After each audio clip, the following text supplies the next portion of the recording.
España es un país lleno de color. La comida, los deportes, la ropa, la arquitectura, la religión y, más importante, la gente.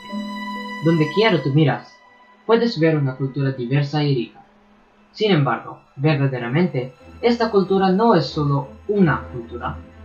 Es una combinación de los legados de muchas civilizaciones que existían cientos de años atrás.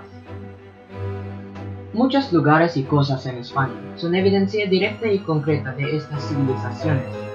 El romano acueducto de Segovia, la morisca mezquita de Córdoba y mucho más. Pero había una civilización que no dejaron muchas cosas concretas en el país, y sin embargo tenía un gran impacto en su identidad. La mayor parte de lo que podemos observar de este pueblo está en el norte de España. Hay una iglesia baja en el campo fuera de Palencia. Solo hay unas como ella. Pequeña y humilde, esta iglesia no puede decir toda la historia de su pueblo, pero nosotros podemos hacerlo. Los visigodos eran una parte de unos pueblos germanos, se llamaban los godos. Los godos se separaron y formaron dos grupos, los ostrogodos o los godos del este y los visigodos, los godos del oeste. Los visigodos se establecieron en Rumania. Eran un pueblo tranquilo que cultivaban mucho. En el siglo IV, los hunos invadieron el territorio de los visigodos, y los visigodos tuvieron que trasladar la tierra del Imperio Romano. El rey de los visigodos, Alaric, sabía que su pueblo no pertenecía en el corazón del Imperio Romano. Él quería liderar una conquista para mejorar su situación. El Alaric condujo su pueblo al saqueo del Imperio Romano en el año 410. Ellos viajaron a través de la tierra del imperio y crearon su propio reino en la Galia. Entonces ellos establecieron su capital en Toulouse. Además, los visigodos invadieron la España a lo largo de la costa sur, expulsando a los vándalos y los álares. En el año 507, los francos derrotaron a los visigodos en la Galia y por eso los visigodos se trasladaron enteramente en la Hispania. En la península ibérica, los visigodos nunca tuvieron una gran amenaza por muchos años. Ellos conquistaron los sueves y eliminaron los bizantinos a menos de 100 años. Consecuentemente, la Hispania era unificada bajo un rey por la primera vez en la historia, con la excepción de los vascones en el norte. Una parte muy importante de la vida diaria de los visigodos era su economía. Desde el inicio de su pueblo, la agricultura y el cultivo eran monumentales, el espinazo de su economía, especialmente en Hispania. Los visigodos reservaban mucho de su tierra para los cultivos y el ganado. Los cultivos principales eran cereales, verduras, legumbres, uvas y vino. El ganado era cerdo, oveja y vaca. La artesanía no era de mucho importante, pero la metalurgia y la cerámica eran significativas. Los visigodos se mantenían relaciones comerciales con Italia, Francia, Bizancio y el norte de África. Estos lugares les daban a los visigodos los textiles y la joyería. Además, la religión de los visigodos era muy importante. Cuando los visigodos invadieron España, ellos observaron el arrianismo.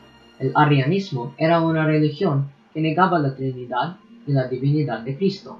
Las hispano-romanas que vivieron en la Hispania antes de los visigodos practicaron el cristianismo niceno, que es similar al catolicismo. Los visigodos toleraron el cristianismo niceno y las hispano-romanas. Los visigodos no discriminaron nada. De hecho, en el año 589, el rey de los visigodos, Recaredo, convirtió al cristianismo niceno y por eso su pueblo convirtieron también. La conversión fusionó la cultura visigoda con la cultura romana en Hispania.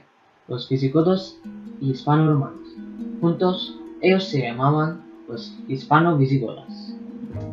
Los hispano-visigodas tenían un sistema de clases sociales.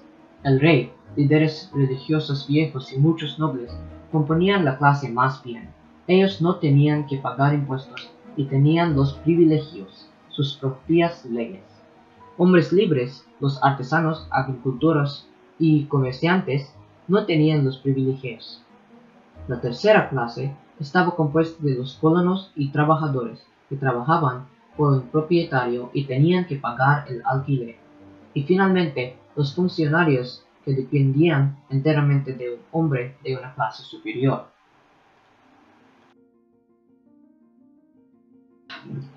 La España de Visigoda era gobernada por los reyes que la gente elegía. Porque los reyes eran elegidos, muchos grupos intentaban colocar un candidato de su propio interés.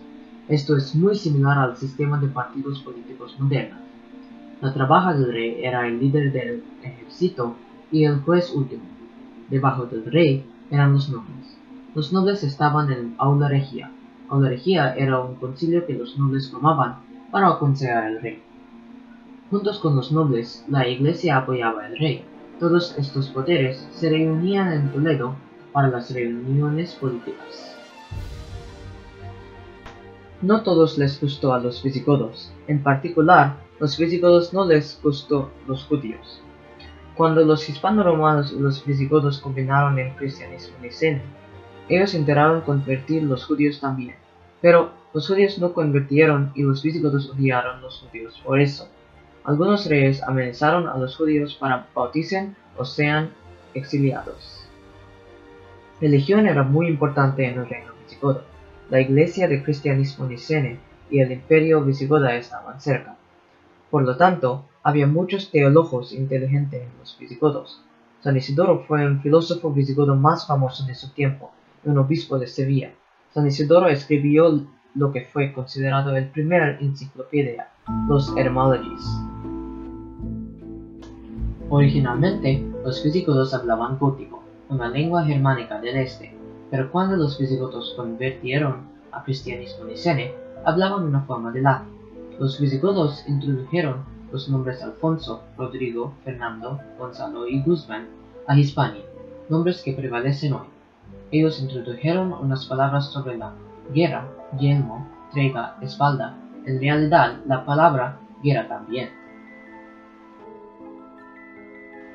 Los visigodos tenían rivalidades feudales que terminaban en grandes conflictos.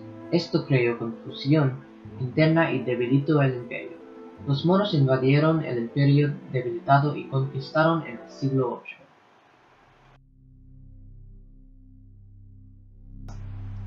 Los visigodos afectaban a España. Sin embargo, no hay muchos artefactos de ellos hoy. Pero el Catedral San Juan Baños de Cerato y Santa María de Lara son ejemplos excelentes de su arquitectura. Características distintivas de esta arquitectura son cruces de Malta, arcos de herradura y un exterior simple y rectangular. En Guadamur, cerca de Toledo, los visigodos dejaron su mayor tesoro que hemos encontrado hoy, el tesoro de Guarazara. El tesoro está compuesto de coronas y cruces de oro. Se hizo exquisitamente por los orfebres. Por eso, nosotros sabemos ahora que el oro era muy importante en la cultura visigoda. Además, muchas coronas son coronas votivas, decoradas con esmeraldas y perlas. Los visigodos tuvieron un gran impacto a España. Ellos integraron la cultura hispano-romana con la cultura visigoda y hoy, la cultura hispano-visigoda es quizás el más prevalente en España. También, los visigodos esencialmente introdujeron catolicismo al país, porque los visigodos promovieron el cristianismo niceno, que es muy cerca del catolicismo, y lo hizo su religión primera. Es cuando los visigodos gobernaron a Hispania que el reino adoptó ley católica. Esto es la contribución más importante de los visigodos, el Código Visigodo. Los reyes nicenes creaban el código en el siglo VI, pero España lo usaba como ley primera por muchos siglos después. Además, las políticas de España en el Nuevo Mundo en los siglos XV y XVI contenía trazas del Código Visigodo. Los visigodos también fundaron la ciudad de Toledo y se movieron la población al campo y zonas rurales. El historiador Zeta García Viada dice que los visigodos construyeron la base política, religiosa y legislativa de España moderna, porque ellos eran el primer pueblo que hizo un reino independiente y unificado en la península ibérica. Viada cree que España nació políticamente en el año 573, religiosamente en 589. Del mismo modo, el generalísimo Franco afirmó que los visigodos dotaron al país con la unidad, la ley, el orden y la integridad, y que ellos definían lo que es ser una persona española.